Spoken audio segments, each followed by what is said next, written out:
నీరు గడ్డగట్టించామనుకోండి, కట్టిస్తే దాని లక్షణాలు ధర్మాలు మారిపోయాయి. లిక్విడ్ స్టేట్ ధర్మం వేరు, సాలిడ్ స్టేట్ ధర్మం వేరు. ఇలా ప్రతిదానికి దాని ధర్మం అనేటువంటిది ఉంది.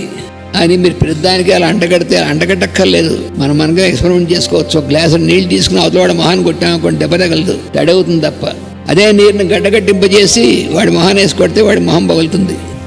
గడ్డగట్టేంత వరకు అంటే సాలిడ్ స్టేట్ అనేటువంటి దాని ధర్మాలు, అది వెయిట్, దాని వాల్యూము, ఇవన్నీ కూడా దానికి ధర్మాలు వస్తాయి. మళ్ళీ కరిగిపోతే మళ్ళీ లిక్విడ్ స్టేట్లోకి వస్తుంది. ఇలాగా ఒక స్థితి నుంచి ఇంకో స్థితికి మారుతూ ఉండేటువంటిది కూడా వారికి ధర్మం.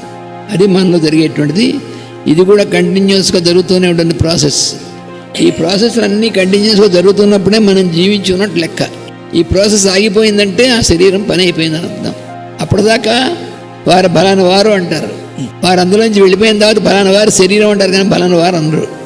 మన ఇల్లు ఖాళీ చేసామనుకోండి, ఇది ఇంతకుముందు మనం ఉన్న ఇల్లు అని చెప్పుకోవాలి దానికి. అలాంటిది శరీరం వదిలేయడం కూడా ఇది అబ్సల్యూట్గా జరిగేటువంటిదే. అటు ఇటు చేంజ్ అనేటువంటిది.